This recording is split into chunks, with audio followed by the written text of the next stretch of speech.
Greetings, brothers. Today, we speak of flame, not as weapon, but as memory.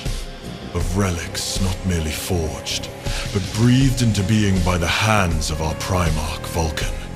9 creations, 9 trials, 9 echoes of the Fire Father's soul, scattered across the stars like sparks on the wind. Some we have recovered, others remain lost, buried beneath ash, steel, and war. But we search, we endure, for the day we bring them together once more is the day Vulkan returns. Listen now, for this is the story of the lost relics of Vulkan and the burning path we must walk to find them. Before the fires dimmed, Vulkan's forges sang across the mountains of Nocturne. The air shimmered with the heat of creation. He was no simple warlord. He was a maker, a shaper of both steel and soul. When the Emperor found him amidst the flame-wreathed peaks, Vulkan was already a god among men, not for conquest, but for compassion. He crafted weapons not to enslave, but to protect.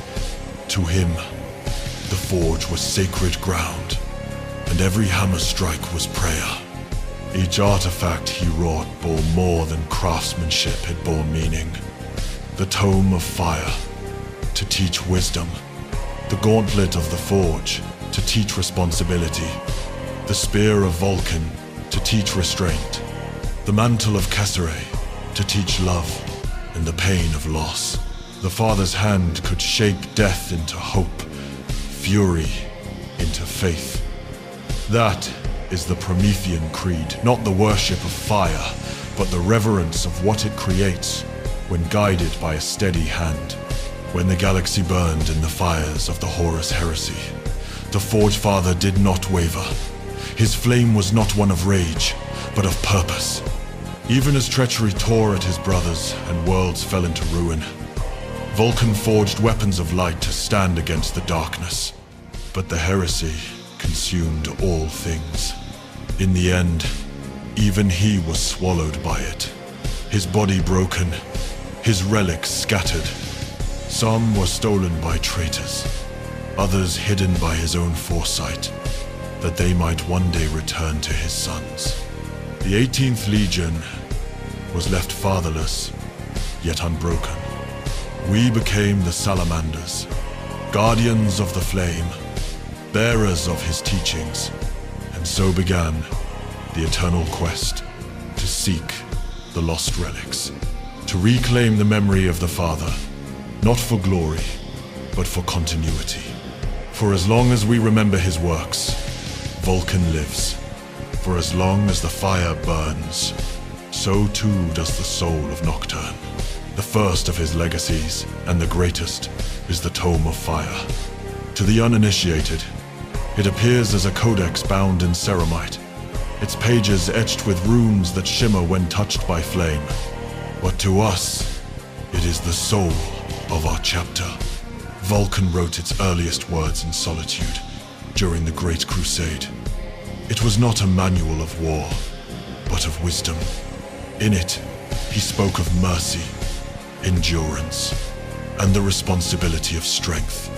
He wrote of the fires within us, how they can forge or destroy, depending on the heart that guides them. Each Forge Father since his passing has added to the tome. Its pages carry the lessons of generations, victories, failures, and the wisdom of the Forges. It is alive, in a way.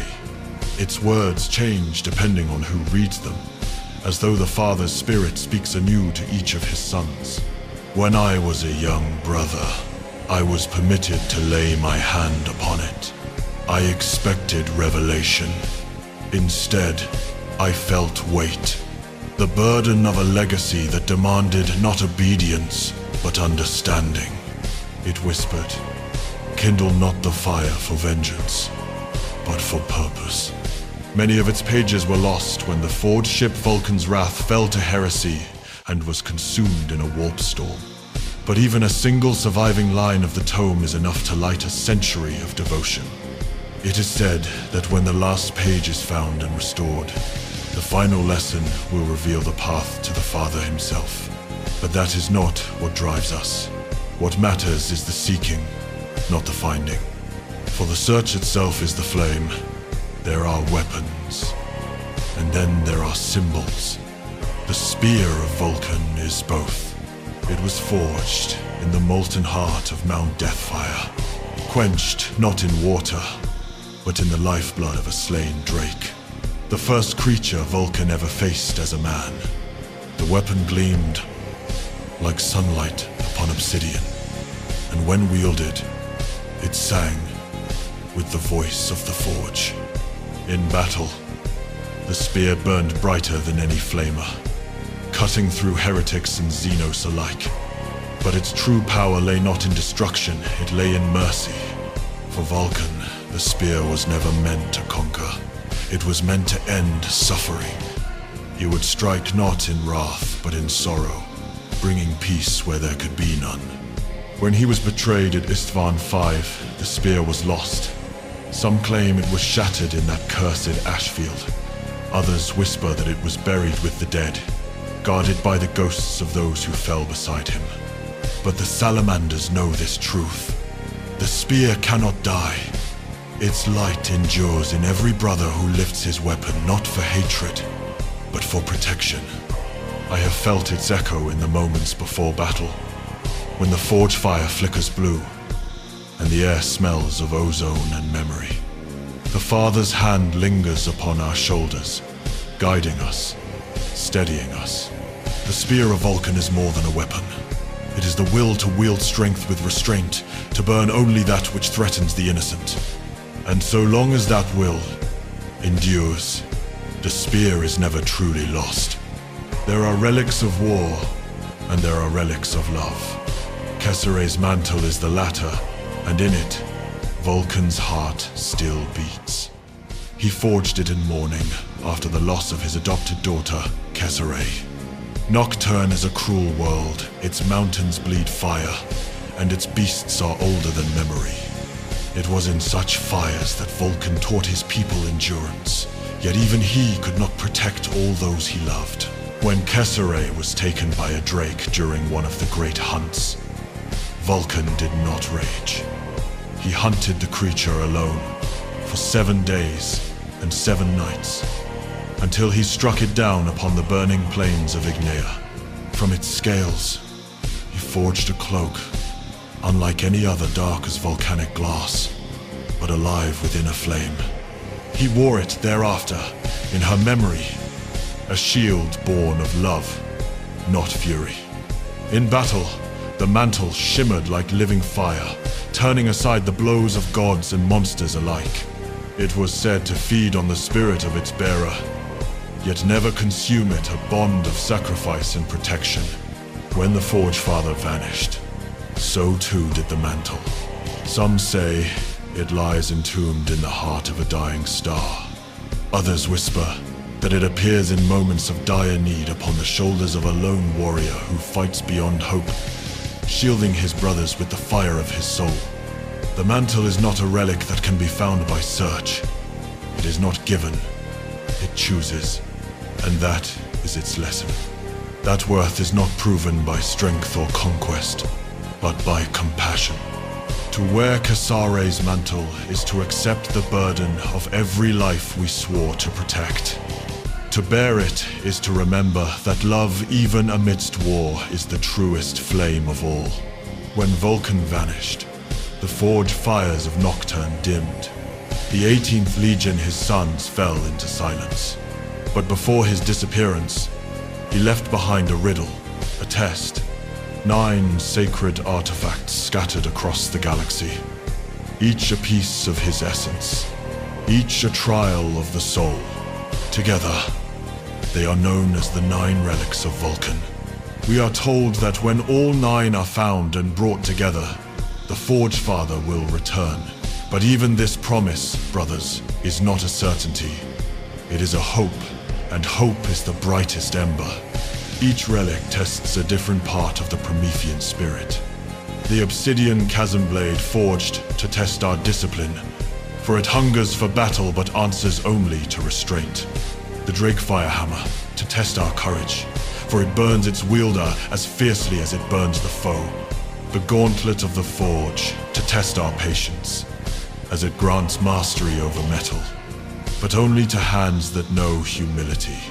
The Eye of Nocturne, to test our vision, for it reveals not only what is before us, but what lies within.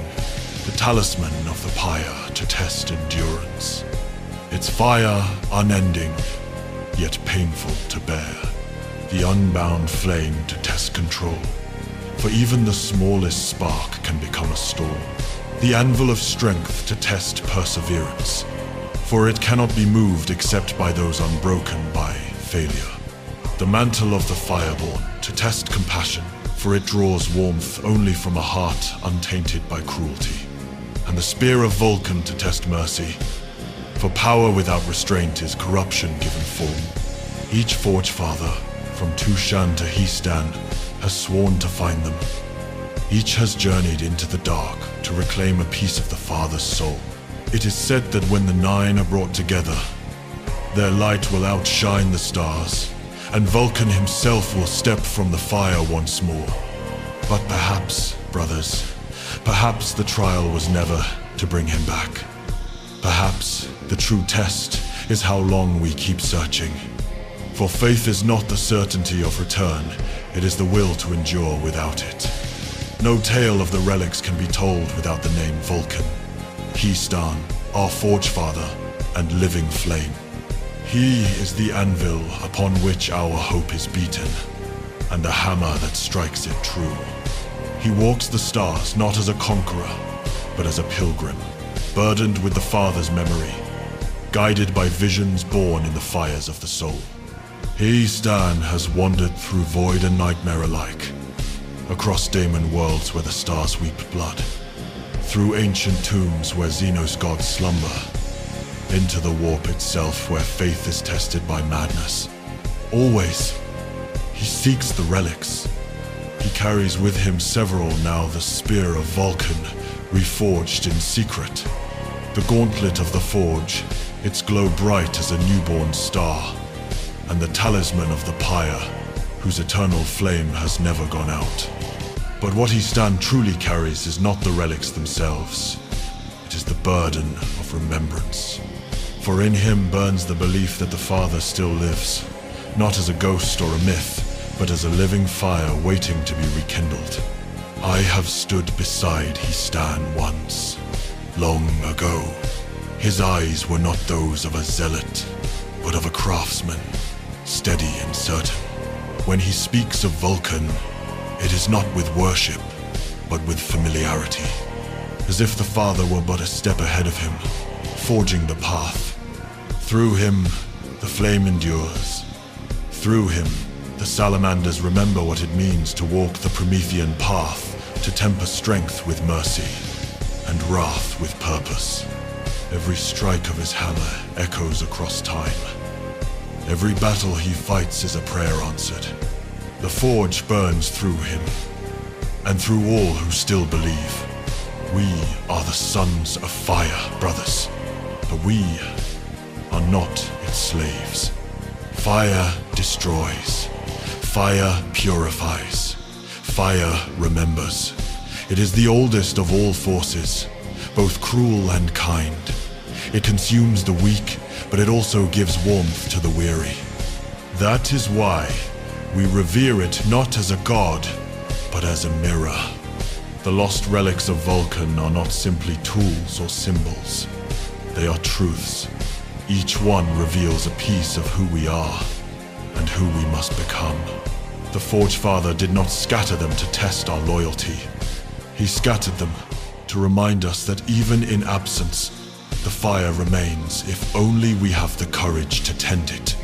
To wield the relics is to shoulder his philosophy, that strength without compassion is tyranny, and compassion without strength is futility. Our Father's flame burns in each of us, not as a weapon, but as a duty. The duty to create, to protect, to endure. I have seen brothers fall to despair, believing Vulkan gone forever. But I tell you now, he never left. He burns in every forge we light, every soul we save, every act of mercy done amidst war. That is the meaning of the flame. That we endure for others. That we temper wrath with love and power with purpose. And as long as we do, the Father's spirit shall never fade. So kneel, brothers.